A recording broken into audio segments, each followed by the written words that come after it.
What's up, world, and welcome back to the Global Frequency. I am Nefarious. And I'm Frequency Girl. We're not in the studio tonight, but we do have something very, very exciting for you indeed. We are joined tonight by the angel of Alterna Comics, the saint of self-publishing, and everybody's favorite Italian comestible, the one and only Pete Simeti. Wow, Hey, that's what's up? quite the intro. Well, you deserve it, you know.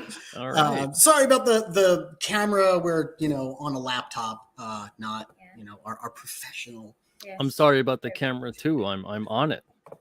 That's good. So I know you're here today to tell us all about your upcoming campaign for the series King Cryptid. But before we get into the book, we like to get to know our guests a little bit better. Why don't you tell us a little bit about yourself? Where did you grow up? Where did I grow up? Wow, man, that's a heavy story. It's invasive. You know? It really is. Well, I grew up on Long Island in New York, but lived there, I guess, till I was, I can't remember nothing anymore. Mid-20s. I'll say that. That's a safe bet. I can't pinpoint the year. And then moved up to Massachusetts, then moved up here to New Hampshire and been there since. And it's 12 years or so.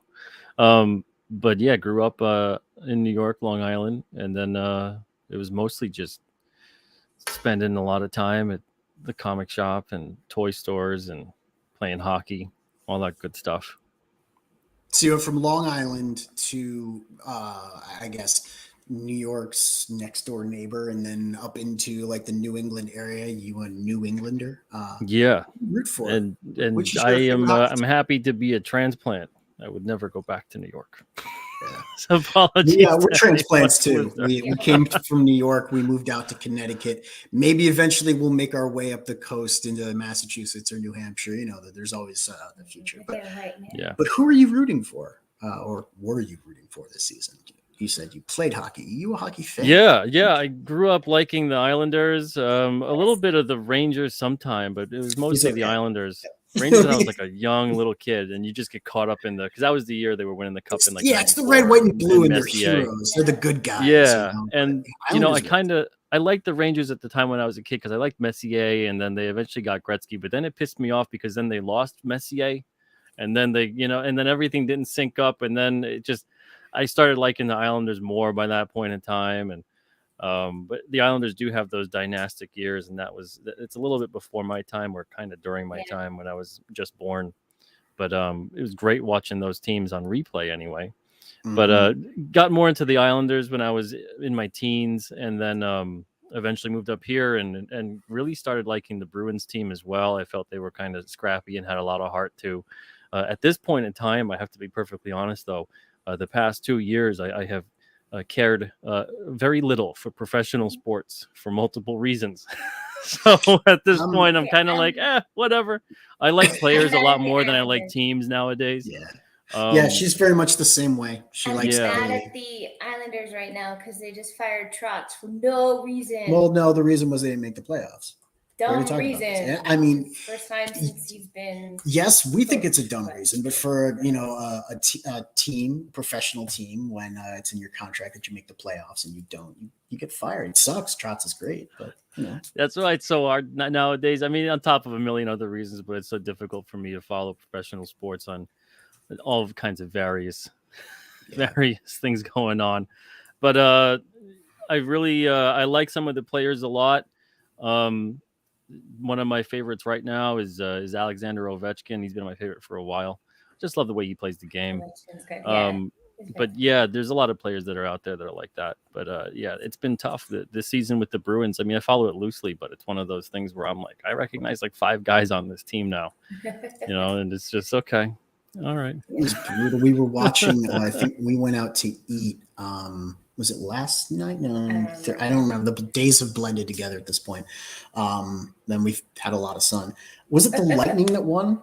Yeah, they beat. I think the Maple Leafs. Come on. Yeah. That's Florida. How does Florida have a hockey team, man? Well, Florida They teams are won the doing Stanley well. Cup. I Tampa's know, won, I but think, like 3 Weird. Stanley I'm, Cups or I'm something. so Yeah. upset. When I used to play hockey, the video game, they were never good. Like, Oh, well, I mean, you're talking probably about like NHL 96 or something like yeah, that. exactly. They were an expansion team, so they all suck for the first 4 or Pete's gonna 5 years. tell me that Other things have than like probably the changed Vegas since Golden Knights. '96. Apparently, the world's a different Yeah. place since the '90s, right? Well, that's the thing too. I liked the Lightning before the lockout. That was years ago. That was like 2004 or something. And I thought they were really good that year that they won the cup. And I thought the game was really great. The playoffs were really great. I believe it was against Calgary, if I'm correct. But then the lockout happened, and they changed all the rules, and they had the shootouts, which they didn't want ties anymore. They got rid of the 2-line passing. They did all these things that were allegedly and we're going to talk about more about hockey than King Cryptid if we keep it up. But they took out the 2-line passing and all this other stuff allegedly to speed up the game. But then you get all these wild plays and hits to the head, and they wonder what's going on. Oh, it must be the fighting. It must be this. No, it's because you got guys flying on the ice 30, 40 miles an hour, ramming into each other full speed. Nobody's slowing each other down anymore.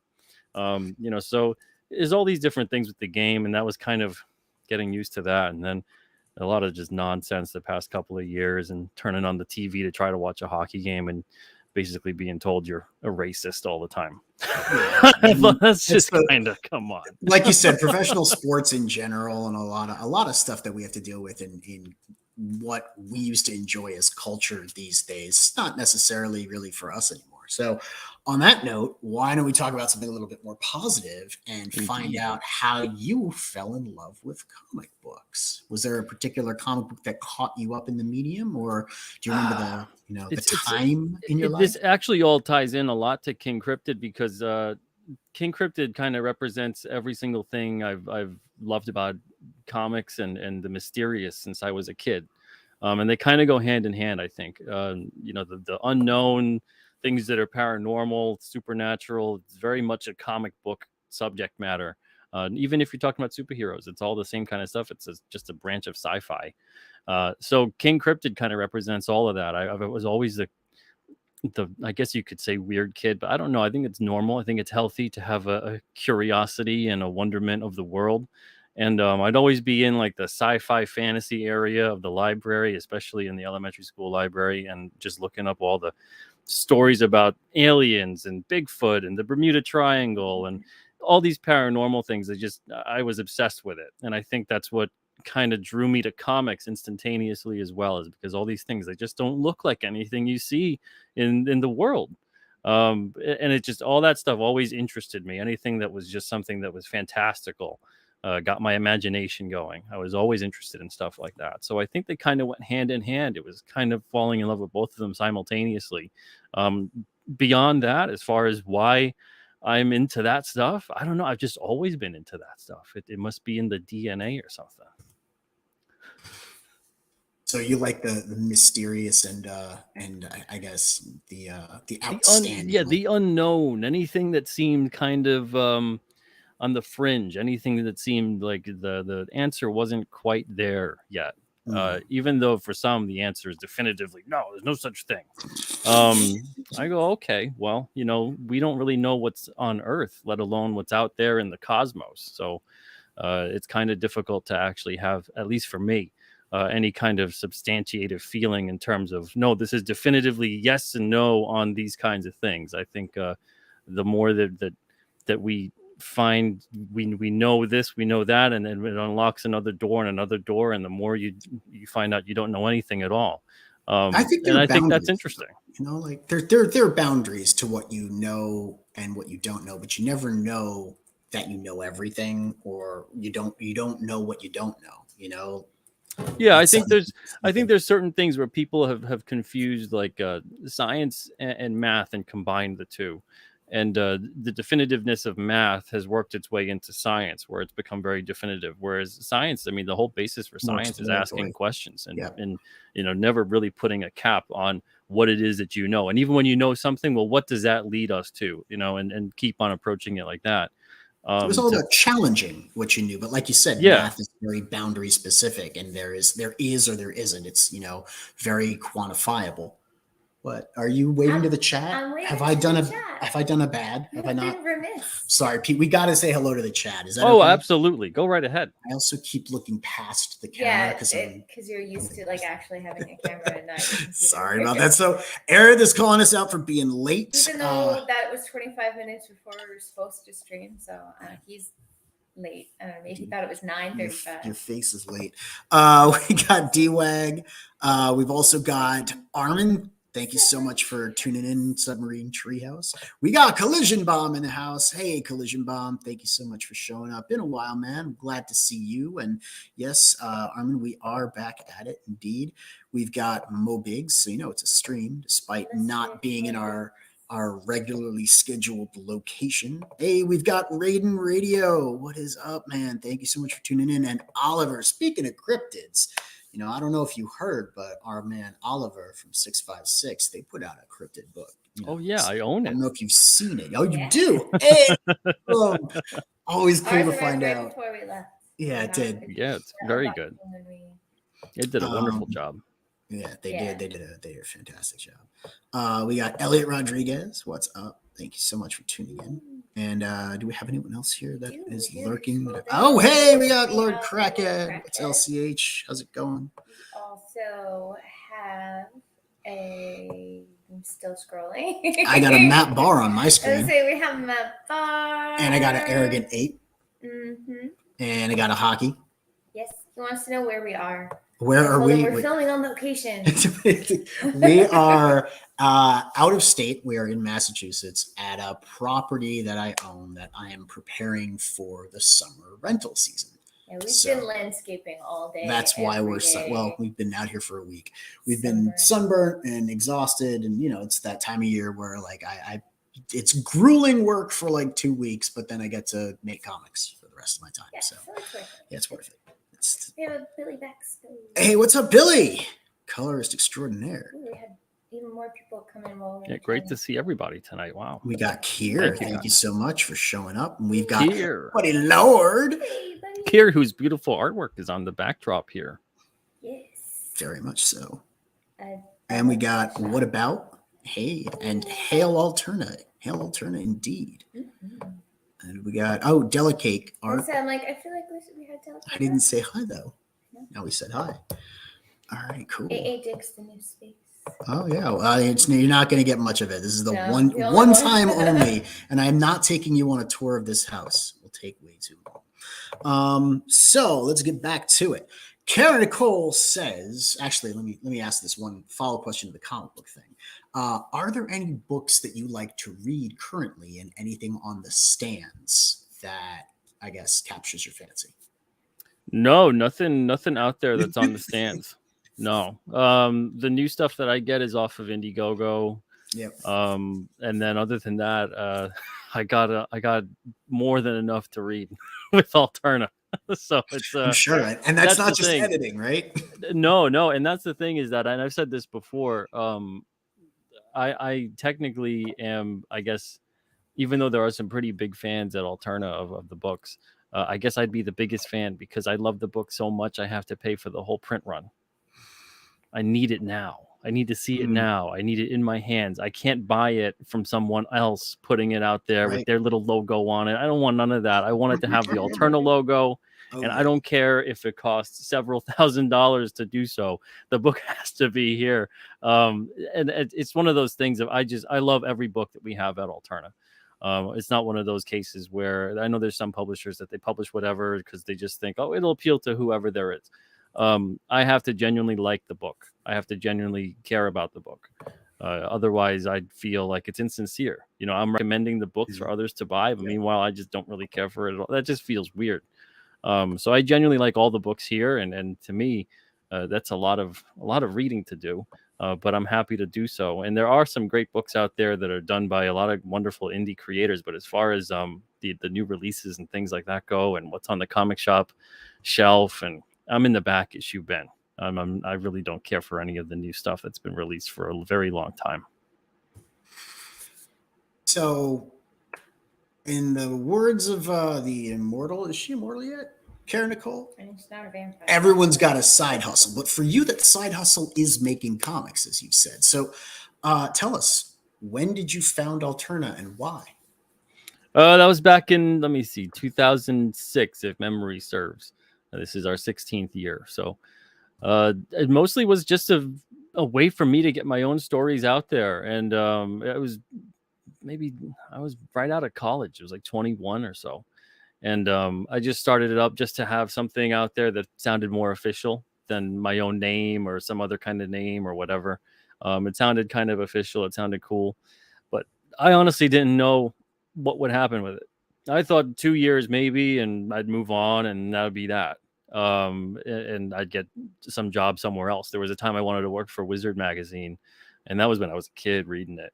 I thought it'd be so cool to work there or whatever, but Wizard went to crap by the time I had started up Alterna, which we got in Wizard for like one issue or so, but then it's like maybe 10 issues later they were gone. But it was mostly just a way for me to get my own stuff out there and for me to put something and publish it. And it was all horrible stuff that I made. It was on my own, and it was very early stuff.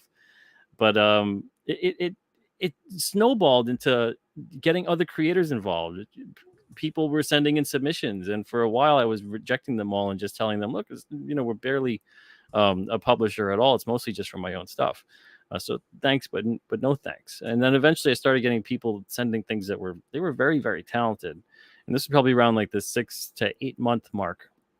And they were way more talented than at least I thought that I was. And they were all having the same story that they just didn't know the right people, apparently. Which is, comics is very much like that. It still is. It's even more like that now. But they were all saying, it's who you know, and I don't know anyone. Right. So they like the aspect of Alterna being, 100% creator owned, and they would own all their own stuff. And I mean, that really stemmed from the fact too that when I started it, I just figured, who the hell am I to own your property, and to own your thing? It just didn't make sense to me. I wanted Alterna to always be more advantageous and on the side of the creator. Because that was a big reason that eventually I didn't want to take my work anywhere else, even to some of the creator-owned publishers. Was I just thought that there were some things that were just a little too weird and didn't really make much sense. So eventually I started signing on books, and then we kept going and rolling along. We did print on demand for a year or two. We got distribution eventually, and then we started putting out graphic novels. Most people don't really know that, and some do, but most don't. We put out just graphic novels for like 10 years. The newsprint stuff came along in 2017. So this is our 5th year or so doing it. Why did you decide to sort of like transition? Was it the, I guess, the cost effectiveness of the newsprint?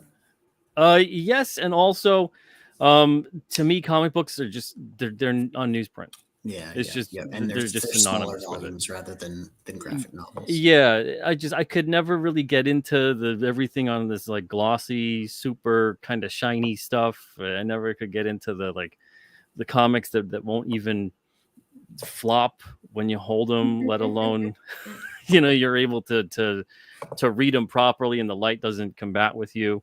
All that kind of stuff, and it feels petty, I guess, to say, okay, comics are the substrate that they're on, but at the same time, there's just something about the overall package that just it's so comic book. The newsprint adds a bit of depth and warmth to the art. It kind of takes the edge out of it, at least to me anyway, in terms of some of the garishness of the color and the oversaturation that can occur. But as far as getting the newsprint and the single issues out there and switching from graphic novels, which at this point we don't put any graphic novels out. If you see graphic novels come out from Alterna, it's creator owned. So the creators are putting out their own versions if they want. But everyone said we were nuts when we were putting out graphic novels. They said that's crazy. You need single issues to build up to the graphic novel or the trade or whatever. No one's going to buy just the graphic novel. Then everybody around 2014, 2015 has so many graphic novels that the market's completely flooded with it. And I noticed that our shelf time was disappearing from 1 to 2 years to 2 to 3 months. And then eventually by the time we got out of the market, it was like a 1 month turnaround. So graphic novels were basically being treated because there's so many of them and not enough space. If you go to a Barnes and Noble or whatever, they got a graphic novel section, but it's not a store. It's not the whole store is graphic novels. So there's only so much shelf space. And even the though floppies get the front face too. The graphic novels, you usually see the spine because have a spine. You can advertise that way, and that's the way it is in the shops. They give you the front face. Exactly. So to see the graphic novels being treated with the same turnaround in the marketplace of a newsstand, like a floppy would be, where it's just like this 1 or 2 month turnaround time and then it's returned. That just was heartbreaking to see, and not to mention financially heartbreaking as well. Yeah, definitely. So I figured we got to get out of that. I can't keep doing that. That's insane. Sales were starting to plateau and then dip with the graphic novels. So I thought, let's just do single issues and let's get them on newsprint. And I was just looking around for a newsprint printer. I got some help from some people giving some suggestions. And then eventually we found one. They put me in the right direction. If anyone wants to look for one, look for a web press printer, but you're going to need to print at least like 2,000 or 3,000 copies to make it any kind of cost-effective scale of economy there. So we did that, and then that took off. And I thought we were just going to do that for a little bit. It was going to be an experiment and see how that went. But people really liked it, and I'm glad that they did, because I would not go back at this point. I absolutely love the newsprint. We're going to keep doing it as long as we possibly can. We found a really good printer so far.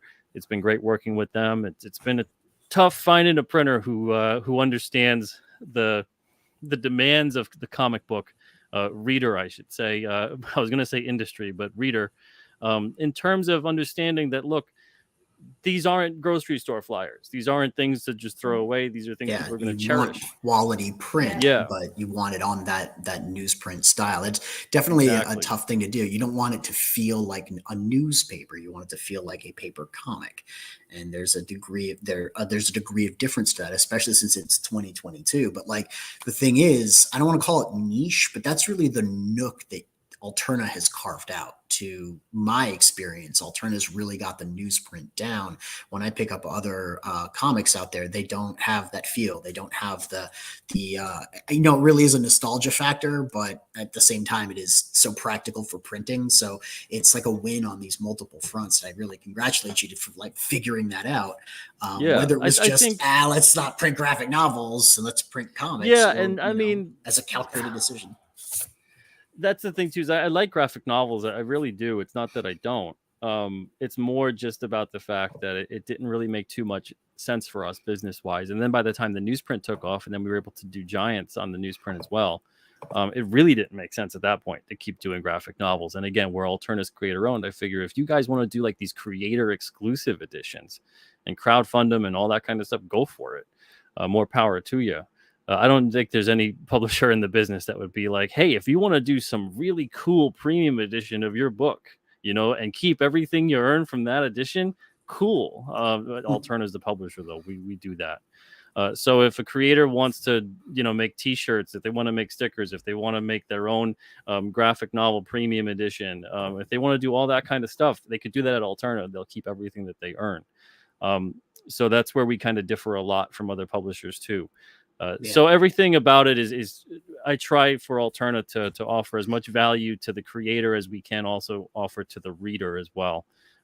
Because to me, that's where it's all about that. Because if we're not offering any kind of value, any kind of impact, that's anything substantial to both creator or reader, then all we're kind of doing is, I feel like all we're kind of doing is taking advantage of both.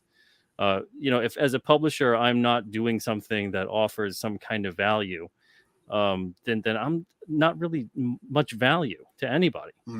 So I think, especially in this day and age where someone can go and carve their own path and do their own thing. And that's the last thing too, is I'm not going to tell someone you absolutely need a publisher. You can't possibly succeed without a publisher, because I did it that way. So why couldn't someone else do it that way? Yeah.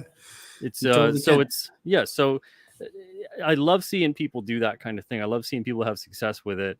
But if people want to be at Alterna for whatever reason, I hope I'm able to bring some value to the table and not the just Alterna logo looks cool, man. Yeah. well, and not It just looks put really it cool. on the The site and triangle that's it. oh, So it's so cool. yeah, but we have the best readers in the whole all of comics. I mean, these guys all have these been people in the incredible. chat, Yeah. they're all Yeah. Alterna readers, and we've They're got some of the best incredible. people in the chat. So obviously the overlap is significant. Elliot does want to know: are there any submissions that you've rejected and later regretted? No, not a one. Okay. And there's been maybe one or two that have gone on to do something really well. But the thing is, I never regret a submission that I Making a reject decision. Yep. because I only reject a submission, and people will probably be shocked by this, but I've said it before. I only reject a submission when I feel I can't bring anything to it.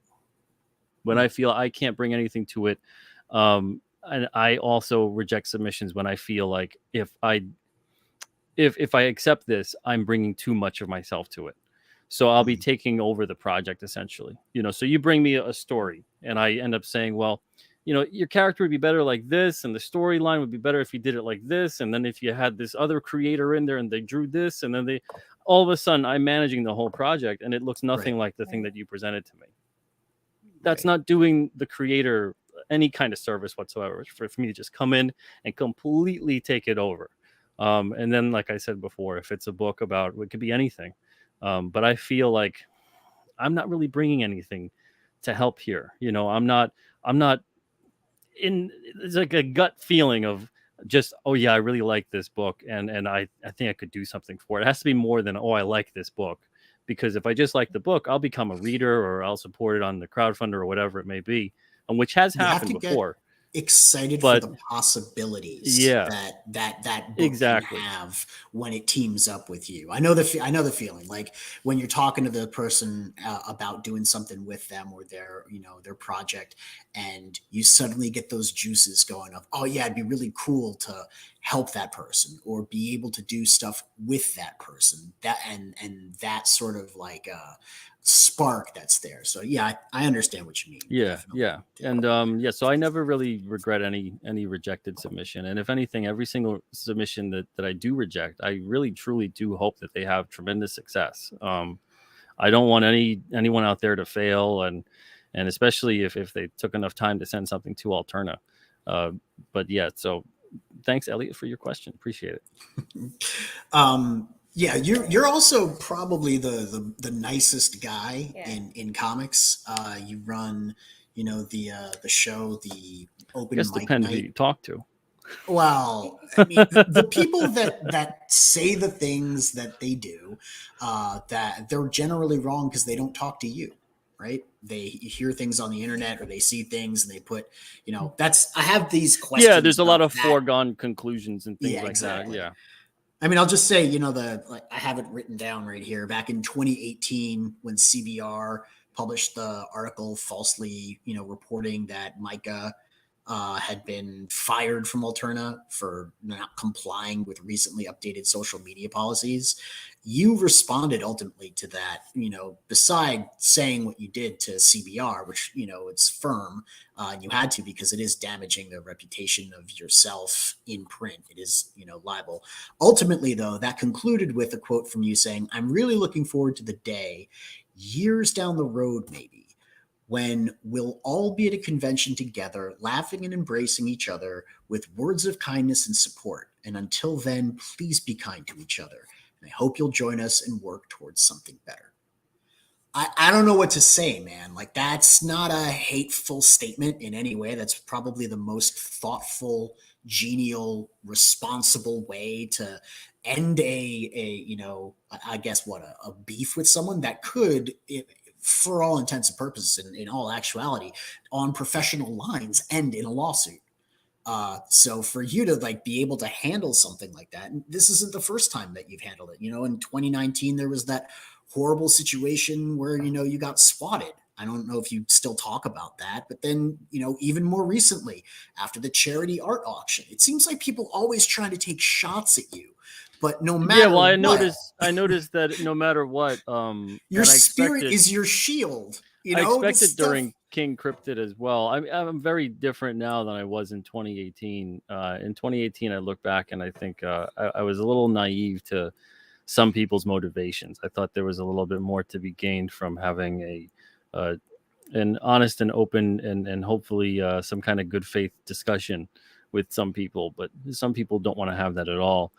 So it's fine. You go your way, I go mine. At this point in time, I if anyone wants to make an enemy out of me, I've said this on another show. I'm going to be the most boring enemy you could possibly have. I'm going to be like, okay. Like, that's like, if you get a response, I'm not coming to get you. I'm not going to be your antagonist. I'm over here doing my thing. I don't know. There's something along the lines of when I was making this book and when this book started coming to me, I hit like a weird, I don't know, feeling of a higher purpose. Like, Mo wants you to know that killing him with kindness is still killing, bigot. All right, we all die sometime. Might as well go with a smile. But so it feels like I have other things and better things to do, and my time is limited. And honestly, like the past couple of years, no matter how you feel about anything that's been going on, it should really hit you in the face about, hey, your time is limited, and make something of it or make the most of it.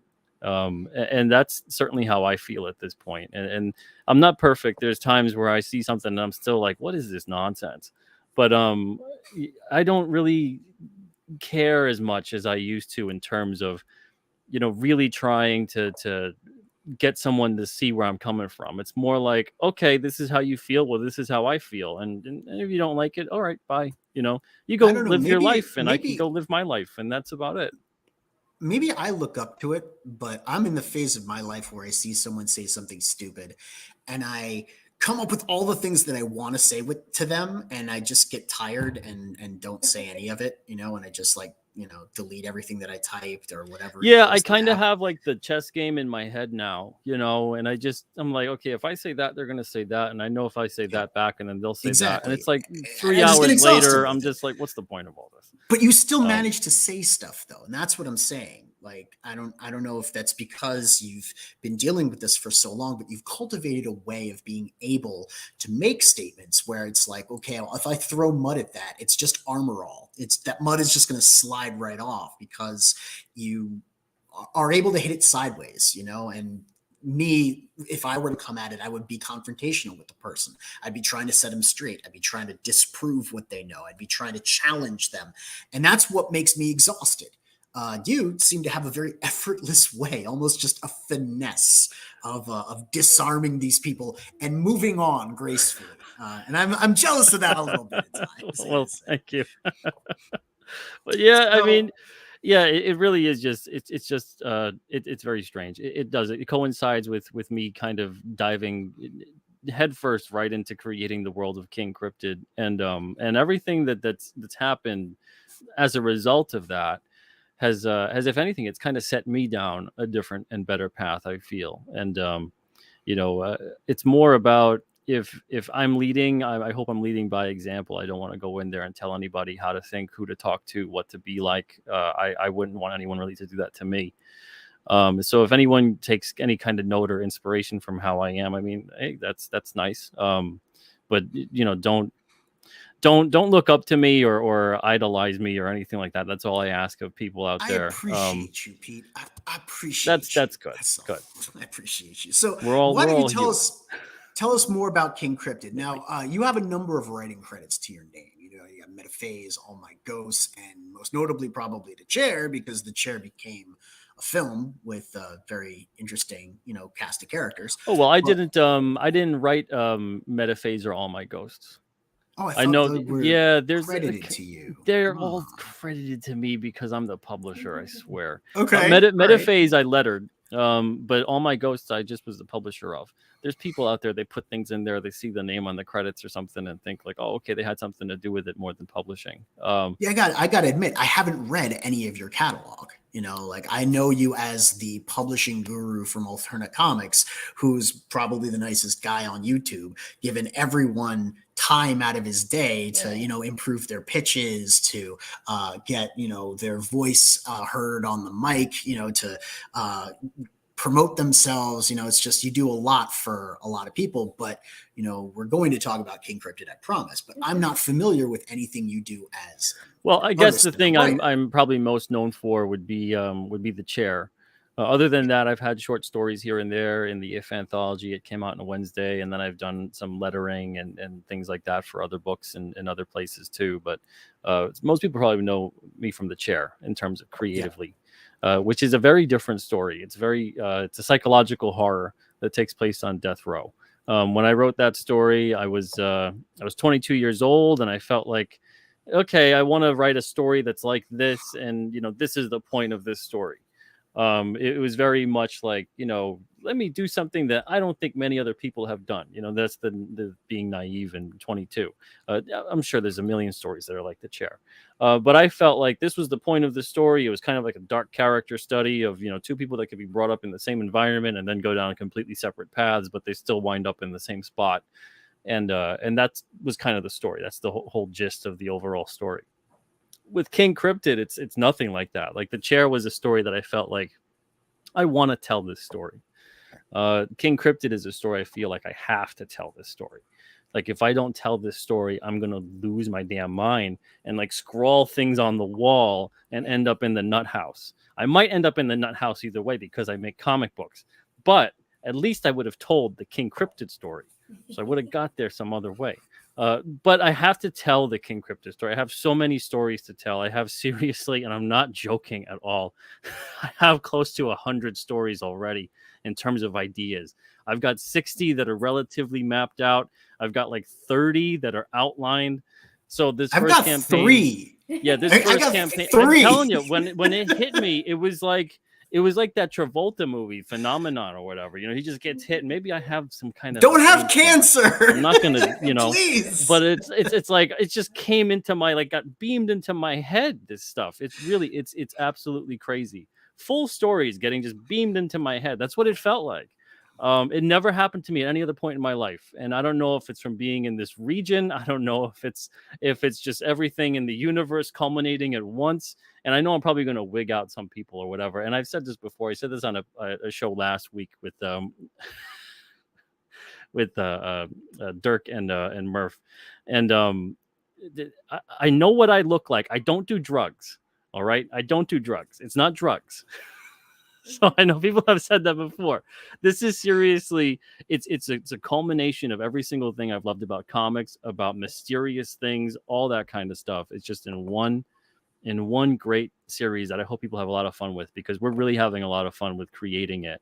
But I have so many stories to tell, and I'm so grateful that this is the perfect time to do it. I couldn't have done this if Alterna was still with Diamond. King Cryptid, if we just went 100% through Diamond, I already know the story. It would be gone by issue 4 or 5. The way that comic industry sales go, it's just, you're lucky you get number 1 does well. You're lucky if it does well. And then it just kind of goes down and down from there. There's only been like a handful of titles in the past 20 years that they actually start to go upwards in trending sales. So it'd only be kind of, it's going to get canceled at some point sooner or later. That would be the idea.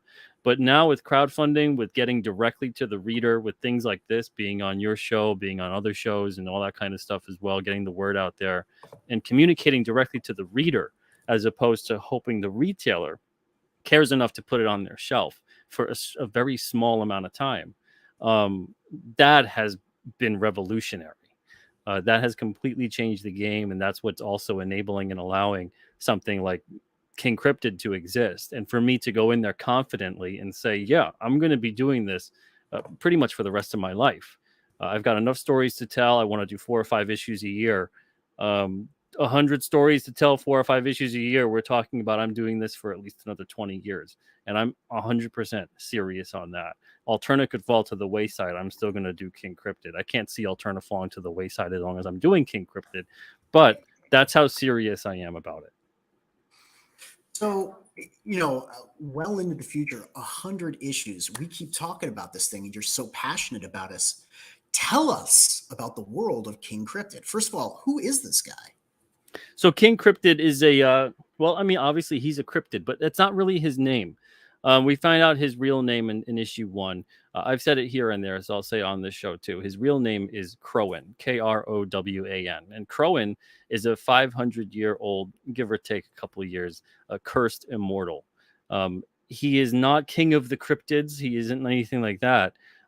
He is called King Cryptid because it's the same reason that human beings have called Bigfoot Bigfoot. It's a descriptor. You see this thing, this fleeting silhouette, this shadow, and it's got a crowned looking silhouette with kind of a capish thing. Immediately it's going to be like, that's like a king cryptid. I don't know what it is, but it looks like a king, and it's a cryptid. So it becomes King Cryptid, at least as far as us, the people of the world that refer to this character. So with King Cryptid, his whole universe, he exists in the White Mountain region of New Hampshire.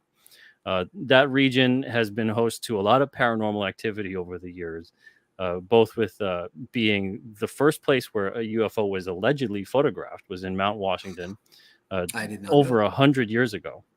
It's a very compelling photo. It's strange to see. And this is pre-Photoshop times and all this other stuff. Then we've got the Betty and Barney Hill abduction in Lincoln, New Hampshire. I believe 1963 or 19. You've done a lot of your research. So we're talking about there's a lot of stuff that's occurred in that region, but then just New England in general has a lot of paranormal stuff too. New England's haunted. Yeah.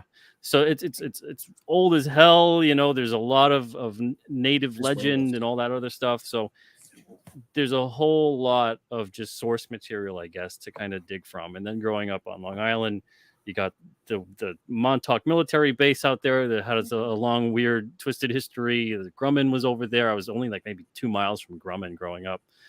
So there's a lot of stuff that I was interested in as a kid that have now found their way. What was the name of that? Pilgrim State is on Long Island too. Which one? Pilgrim State, is that what it is? It was the. You have an internet. Look it up. Is that the? My sister is like super into. Yeah, it was the psychiatric center. This was really like super haunted. Oh, there's a couple. Yeah, there's one that's actually I forget the specific name, but it's on an island. That's right above, I believe, the Queens and kind of almost not Shutter Island, but no, it's similar and it's completely just abandoned. There's the tombs, and it's in ruins at this point. And there's the one on Roosevelt. Yeah, there's one in that as well. Yeah.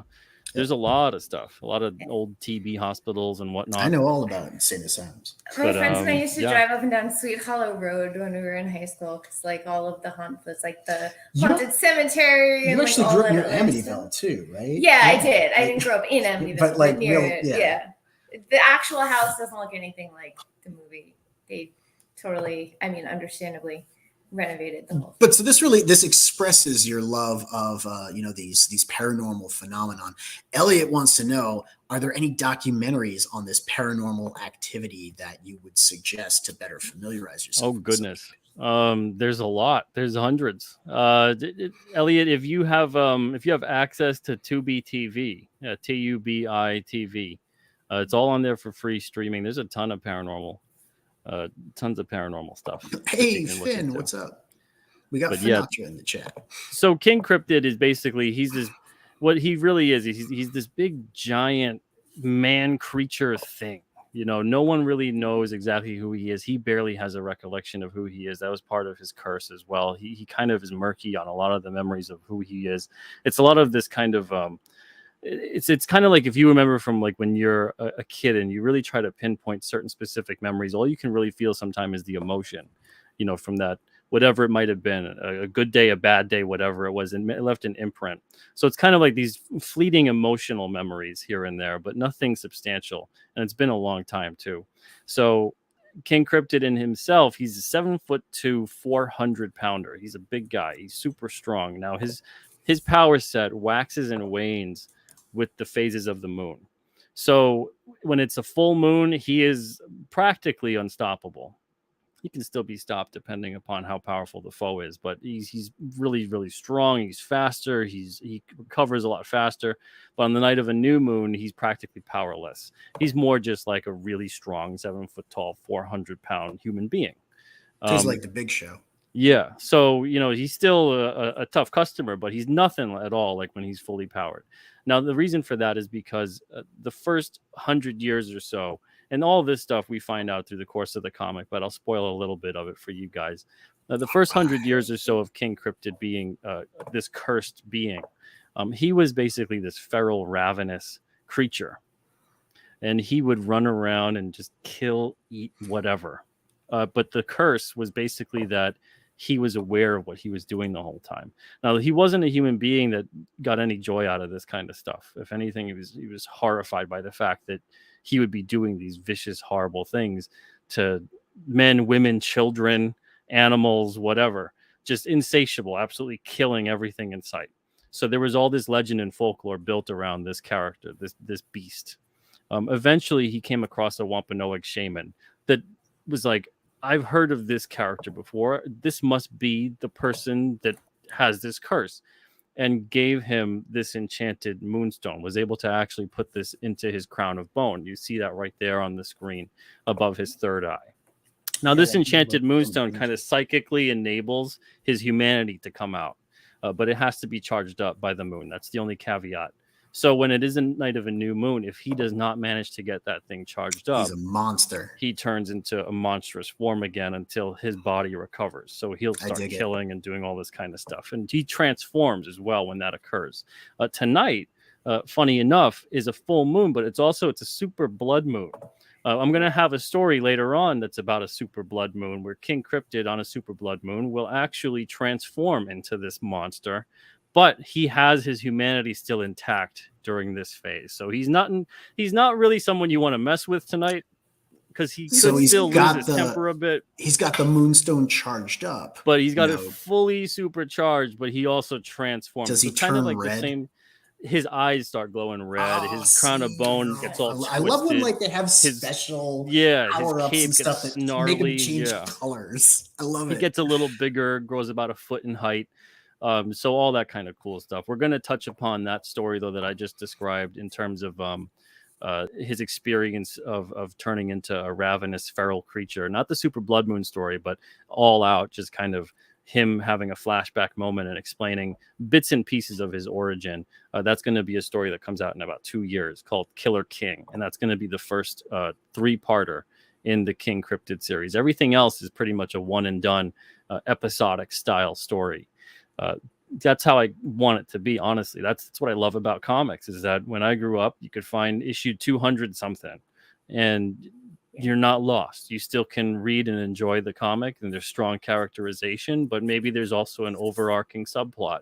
So it keeps you interested in reading further along, or maybe diving into some back issues, because we're going to also have editor's notes and stuff like that in there as time goes on. Cool. I love notes. Everything I've loved about comics is going to be in this. I mean, I was so shocked when I was talking about this that people were really excited for it. I'm like, yeah, we're even going to have like thought bubbles in this thing. And people are like, oh my God, thought bubbles. I haven't done thought bubbles in a long time, man. That's such a traditional storytelling. It's like a traditional storytelling convention for comic books, and of course I moved away for it because like the inner monologue and everything isn't something that I really explore in my own stuff. But like it is iconic for comic books. Yes, Amanda B, we are glad to be back. We love you too. We missed you as well. She does nothing but talk about you all the time. She's got no time for me. But it sounds like you're really drawing off of the like the werewolf mythos. Yeah, there's a lot of stuff to this. A lot of stuff. New England's got a bunch of werewolf stuff going on, man. Yeah, like, it really does. There's a lot of transformative stuff. I mean, you can almost picture, and I don't know if I'm going to work this in, but it definitely was inspired by as if a human being was to get possessed, or more like cursed, with the spirit of a Wendigo, and what would happen through that. And it's not one of these things ever that they turn into something and transform back and forth. Like King Cryptid never goes back to human form, and there's no known way that he possibly could. He's that way, and that's how it is. He's lucky enough to even retain some of his humanity with that moonstone. But yeah, there's a lot of that kind of stuff in terms of all these various stories of cryptids, a lot of different myths and legends, a lot of folklore that's native to America and also, of course, Native Americans. So we're really diving deep into a lot of that, and especially some of the regional stuff as well. But King Cryptid isn't just that kind of a series too. We're going to have a lot of stuff that has to do with fantasy elements, a lot of stuff that has to do with more sci-fi kind of elements. There's an issue that we're talking about in this block of it, the first 4. So the number 1 issue here has it's King Cryptid up against a creature known as the Behemoth. And the Behemoth is basically this 9-foot-tall Mothman looking thing. And it's because of the fact that, and we find this out in the issue as well, and I've said this before, he basically is a genetic humanoid, not a clone of the Mothman, but his DNA has been combined with a human being by this shadowy organization that is doing these genetic experiments upon people and merging cryptid DNA with human DNA to create these creatures. So the Behemoth is basically going up against King Cryptid. But there's also a big game bounty hunter. Well, he used to be a big game hunter, but now he's a cryptid bounty hunter called Victor Lugo. And Victor Lugo is hired as a merc to essentially take out the Behemoth and then discover his King Cryptid along the way. So we have these 2 characters that he has to contend with in the first issue. In the second issue, he's up against the Granite Beast, and that's right there with Nick Hunter on artwork. The first issue is done by Christian Rossi with his great art. Every single issue is going to have a different artist. Different artist, yeah, I was checking that out. Yeah, and I'm trying to play up each issue to the strengths of the artist as well. The artist, yeah, it's smart. It's just a good way to do it. And it's a great way in terms of having it episodic. In terms of the storytelling, I'm able to, if I can't get an artist for this batch of issues, I can just save that story for them and then work in another story with another artist. Is it more serial or series? Is it more, with it being episodic? It's definitely episodic.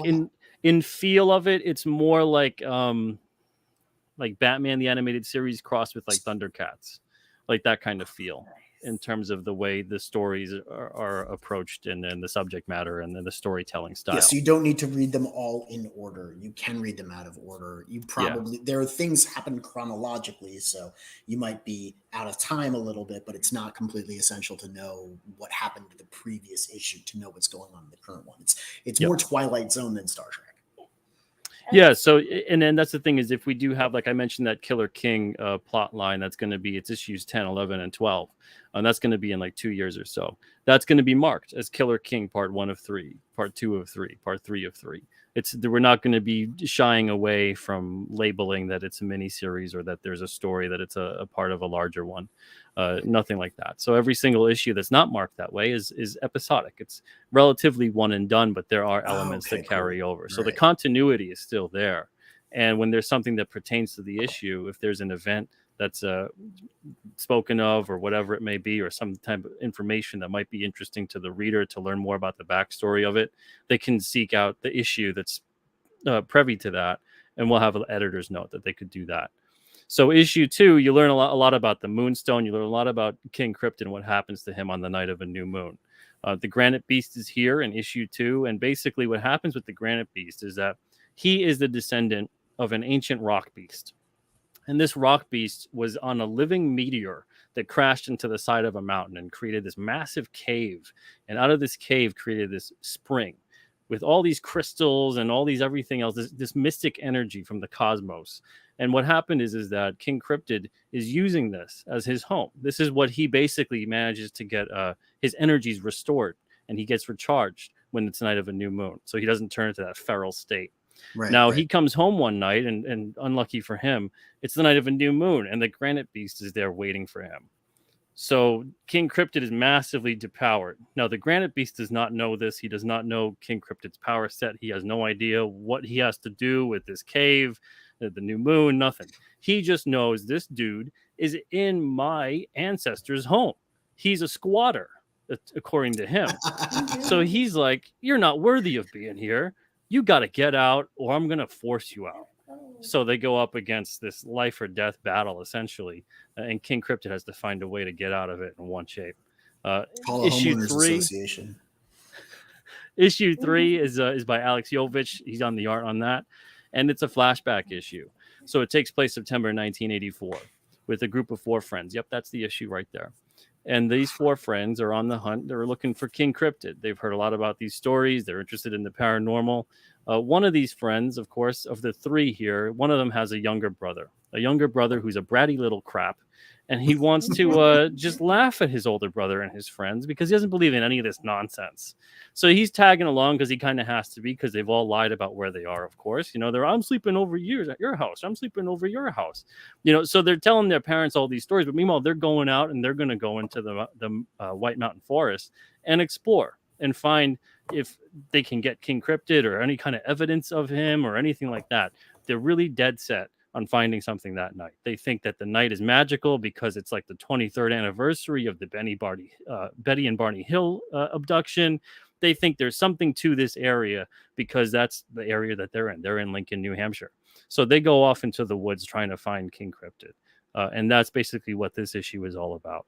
But what happens here with these kids, it actually goes on to impact a lot throughout the book. This isn't just like a throwaway. None of the issues are throwaways, but this isn't a throwaway cast of characters to make an all ages issue of King Cryptid. Because later on, we meet a lot of these kids as adults and see where their lives have gone at this point. And some of them have become downright obsessed with King Cryptid, with the paranormal, with all these things. And they get deeper and deeper into that rabbit hole throughout the series. But we'll touch base on that in the future. So issue 4, we've got Keir Covington doing the artwork with Christian Rossi on colors. Now, this issue is a lot of fun because I told Christian, make it as if it's colored out of the late 80s. Look up, I told him, look up Glynis Oliver. I said, that's my favorite colorist in terms of a lot of the stuff that came out at that time, especially coloring over different artists like Art Adams and things like that. Because Keir's artwork reminds me a lot of art mixed with a bit of Todd McFarlane. And that's high praise. I don't know if he wants to accept it, but I'm giving it. So as far as this issue is concerned, it takes place in Bridgewater, Massachusetts at the Hockomock Swamp. I don't know if you know about that region at all, the Bridgewater Triangle. I know about Bridgewater, but you could tell me more about the Hockomock Swamp. Okay, so the Hockomock Swamp is literally, it translates to a Wampanoag saying of place where spirits dwell. Now, when I created this issue, I knew that Brugg was going to be a swamp monster in Massachusetts. I did not know at the time that Hockomock directly translated to place where spirits dwell. The thing that's crazy about it is, and again, this is what makes me freaked out every time I'm writing these stories and I do my research and I reverse engineer it. I found out I made Brugg basically, he's composed of dead cryptids. He's dead cryptid failed experiments from that shadowy group have merged together, decayed, decomposed, and created Brugg the swamp monster. I did not realize that Hockomock Swamp was a place where spirits dwell because of the fact that it was said to have a very long history of literally just filled with spirits and the dead. So that was interesting to me when I had found that out because I had no idea. But so I go in there with this story, a little freaked out, but at the same time, it made me a little more interested in creating it. King Cryptid goes up against Brugg, but what he's really doing is he's trying to find, I guess you could say, an old friend. He hears the psychic cry, the psychic scream of an old friend that's calling out for help. And King Cryptid goes immediately to his aid and tries to find where exactly this is coming from. He finds that the signal is coming from Hockomock Swamp. Now, he sees these people down at the bottom. He can't find the psychic signal anymore because there's so much dark energy in that area that it's clouding the whole signal. But he sees these people down there and he figures this has to do with them. I'm going to just lay low and see if I can listen in on what the conversation is. So that's basically what this page is referring to. But the whole thing revolves around this battle with Brugg, learning a bit about the area, learning about this cryptozoology team here, and learning also a little bit of context about who this old friend of King Cryptid is. Mobig says, don't confuse it with the Cuckamuch Swamp in Texas. That's full of chicken grease, not swamp water. We got Jason from Unhinged Entertainment here with us. We got Dojo Kun from Dojo Kun Comics. We got Shelby from American Discord. We got Dean from Comics Mate. It's time to end the stream, right? We got a couple more minutes here, right? Ongoing joke is that whenever Dean comes in, it's just about time to wrap up. You know, he's like hey Dojo. He's like our Timey Tim. You know, when Dean shows up, it's time. It's time to call it. But I want to hear just a little bit more about the series. Now, you had a sign up list going on, right? You still have a sign up list going on IndieCo? Yeah, the sign up list is going on until May 25th. Basically, I guess you could sign up until the thing launches, which is 9:00 Eastern on May 25th. 9:00 Eastern. Where are you going to be launching it? My channel, on the Alterna Comics channel. Of course, he's going to do it on his channel, right? Yeah. And there's something cool that people can get if we get to 500 signups, right? How close are we? 30 away. We are super close. We're 30 away. That's awesome. Okay, we can make this. We can make this happen this week. Super awesome 11 by 17. Yeah, look at this thing. This thing's ridiculous. Yeah, Kier did an amazing poster. Can you tell us, like, are these named characters in here? I seen King Cryptid in the middle, and there's the granite guy on the left. So we got the behemoth up above, and then he's got Broog the swamp monster, our right, his left. Dude, I really like Behemoth. I love his character design. That is dope. He's I love 9 foot tall, like moth looking, bat looking thing. With but it's more than just like moth wings. He's almost got like feathers, but they're long. They're not like layered. That's a great design. He's fuzzy like a moth. I mean, the concept art for this must have been wild. It really does look exciting. ComicsMate says, wouldn't want to tell Peter I'm the best new artist in comics, and he should definitely hire me for something. Thanks, Neff. Actually, Dean James as well. We do have the Thumbledina. I enjoy shameless self-promotion. Dean is actually doing really great stuff. I don't know if you've seen his it. Stuff yeah, no, he's very good. Because his markers and his color work recently. He just did Tofu, I think, for Shotgun Samurai. Is that the right public title? I think it's Shotgun Samurai. And that piece is dope as hell. I hope it's public. Maybe it wasn't public. Did I just make a mistake? I may have just made a mistake. AA says, wow, just like that, my Alterna package came in the mail. I'll look forward to ours. Yeah, that's going to be something. We've been away for a while, so there's a lot of packages probably piled up for us. Jason says, you got to go another 3 hours, make legal friends. We do have a Boob Dan in the house. He snuck in before. I didn't realize. We have Boob Dan? I saw someone say, hello, Boob Dan friend. I'm like, wait a minute, Boob Dan's here. Oh, awesome. Glad to have him. So I saw a question too by Eric the Guapo. Yeah, this is absolutely going to be on newsprint. Absolutely, 100%. Yeah. Alterna style. Yeah. Dojo says, if you're looking for a writer, he knows a guy. I'm not sure if Dojo means himself or if he knows someone else. I got a hat and comics. Good deal, man. Good deal. Thank you so much. So overall, I know King Cryptid, he runs into these different antagonists in these different situations all throughout the series, but clearly you're playing with a central theme here, specifically the one, where King Cryptid is dealing with a curse that turns him into a monster. A paranormal power that's tied to the moon, so it waxes and wanes. It's not something he can rely on, like his power fluctuates, which means that he can be both very powerful and vulnerable, very human. It's cyclical, right? And he's dealing with all these different paranormal creatures that come out of the woodwork. So what is like underneath all of it? I guess like the core storytelling element that you're playing.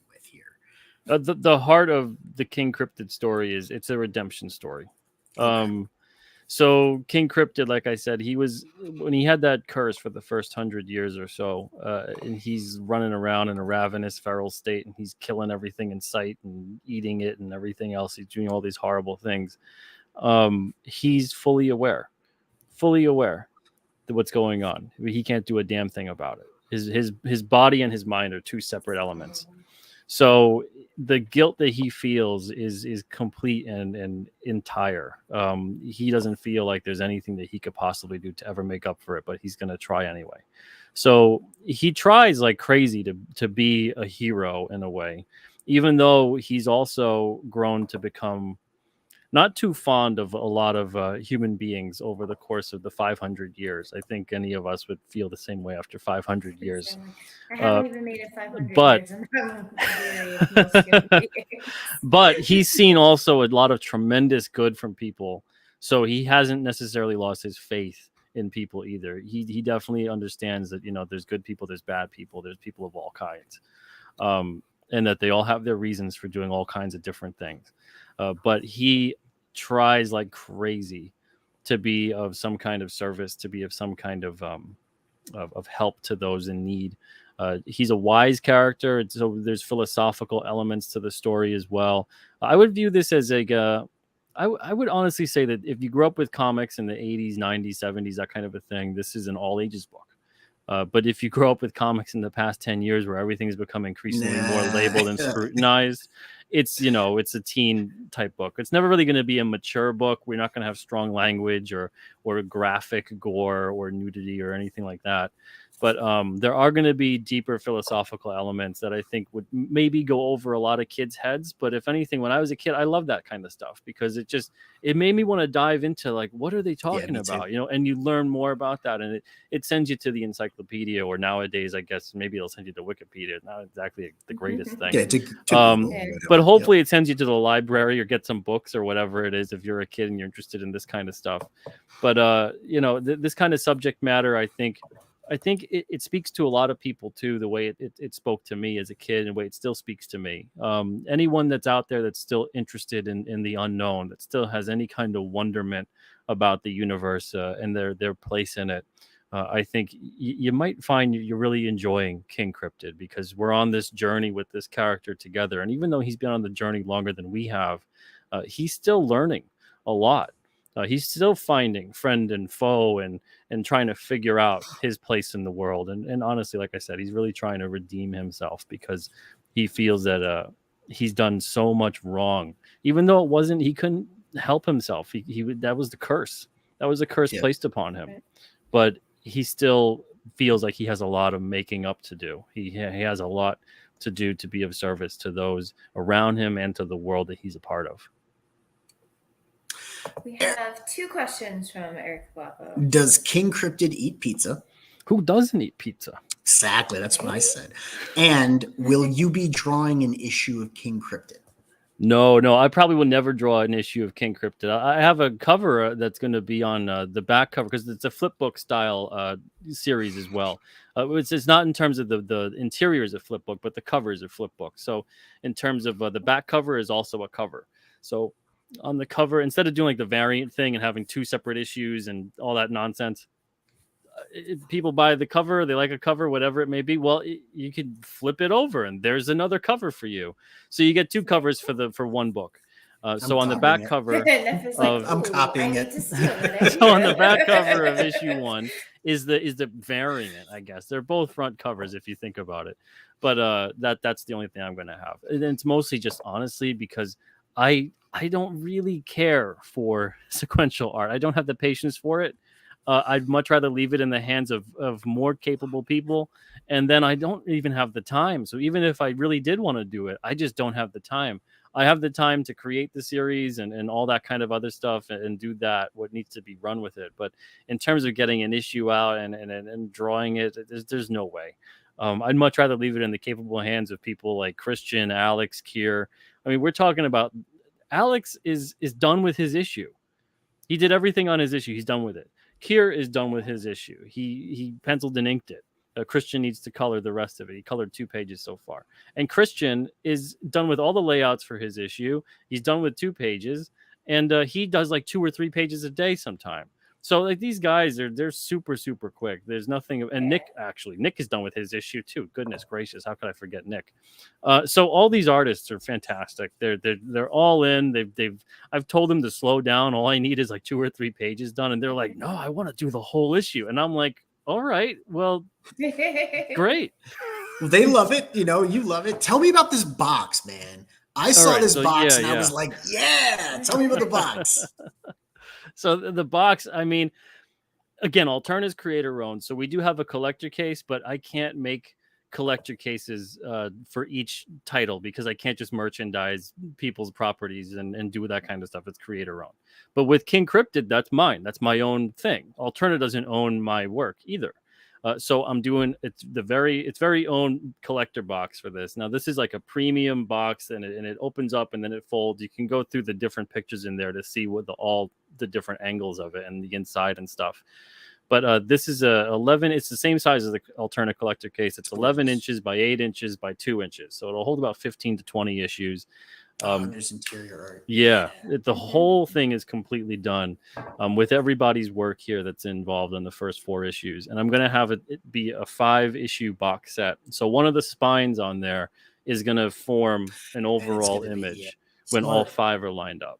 I told Odin to do the same thing on PromoQuay. Yep, so that you can put cases in consecutive order, and it'll have like a connecting spine. You know, that's awesome, man.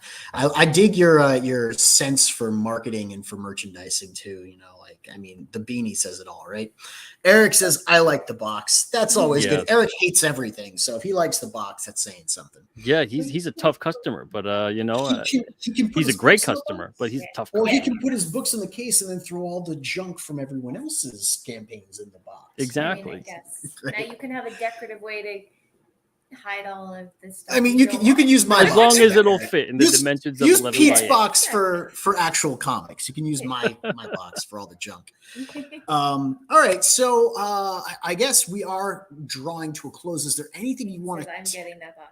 Yes, I'm getting that box as well. I mean, that it's gorgeous. Like, I love the fact that he even has art on the interior fold, so that as it folds out, it becomes one long piece of art. I really the cool. sample Not box a lot of people it, do that interior lip that way. I'm hoping I have the sample box in time for the launch next week. If I don't, it'll arrive a couple of days after, and then I'll show everybody on it. I'll have that on a show and everything. But I love the fact that when we open the flap up, it's got those eyes that from Kier's drawing as well.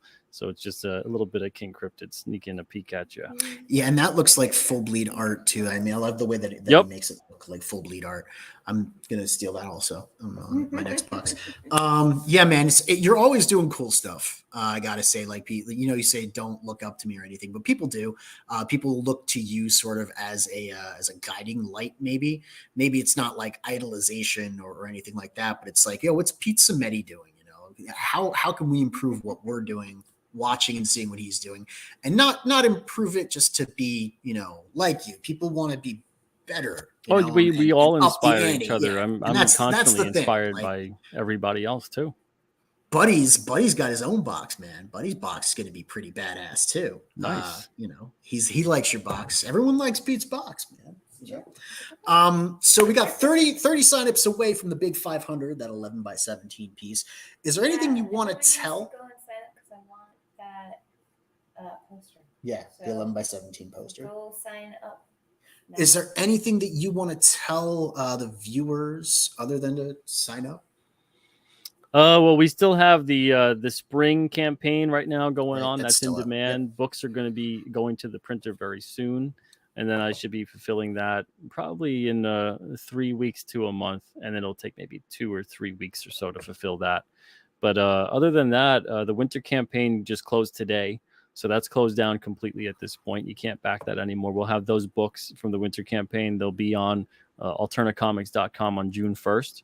And then other than that, I think I've got about maybe 30 or so perks left on the winter campaign. That's from all the jerseys and everything that people ordered, all the great Alterna jerseys that everybody got in. And that's supposed to get here either tomorrow or Wednesday. So once that occurs, the rest of fulfillment's going to occur a day or two after that point. And then we'll be all done, completely fulfilled with that campaign. But right now, I'm really looking forward to getting King Cryptid out there. I hope people enjoy it and have a lot of fun with it, because we're certainly having a lot of fun making it. And that's it. That's all I could say, is that we're throwing ourselves at the mercy of the readers, and that's kind of the position I like to be in, because I'd rather do that than throw myself at the mercy of a distributor or a retailer or some other kind of official quote unquote tastemaker. I'd much rather give it to the reader, and do they enjoy it? You know, what do you think of it, as opposed to someone else who's just going to look at it and go, I don't know if anyone's going to like this. We're not going to put it on the shelf. That was such a demeaning process for 12 years. I'd never really want to go back to that process. I love doing this instead. I love talking about the book. I love engaging with the reader. I love talking to you guys about this kind of stuff. I'm just really looking forward to this campaign. I think it's going to be a lot of fun. I hope everybody else has fun with it too.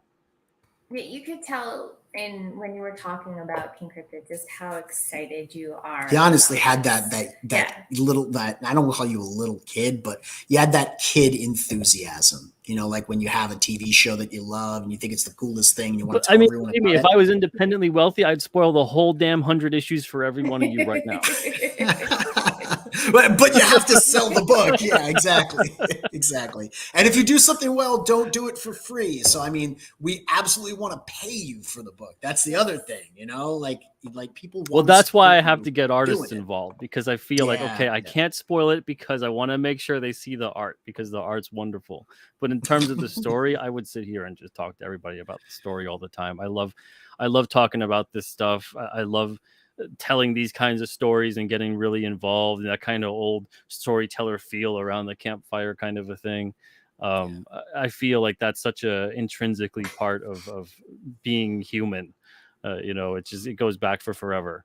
And it's exciting. It's a fun part. It gets the wheels turning, and it keeps you inspired, and it keeps your imagination flowing, which is something I think we need desperately more of nowadays. We need more about people thinking and exploring the possibilities, and less about people being told what to think and what's possible and what isn't. We need that wonderment. Let people think. Show them it's okay to think. Show them it's okay to ask questions. Teach them how to ask questions. Don't teach them what to think. Like you said, Jason, how can I be Pete Simeti? I need a beanie and glasses and lots of glasses. Jason, you also need hair, my dude. You need the hair. Like that's to complete the look. That super cool look. I don't know. Have you seen? You've seen, of course, you've seen Don Shin dress up as Pete Simeti. Yeah. I've interviewed him. So good. But Jason, you need to get some hair. All right, so man, everyone should be looking forward to King Cryptid. May 9th? No, it's May 25th. Like May 9th. It's already past. Yeah, May 25th at 9 p.m. Eastern. PM. That's where the 9th. There it is. So, dude, that's like. Less. It's just that's next week, isn't that? Next Wednesday. Damn, that's next week. Yes, what? next Wednesday. All right, well, we got to be waiting in line for that then. Get that box. Here, they don't need to know that. No, it's stapled in, right? It's an upstairs mix-up over here, No, Kier, not everybody that wears a beanie is bald underneath. It's just a vile rumor, only true in certain cases.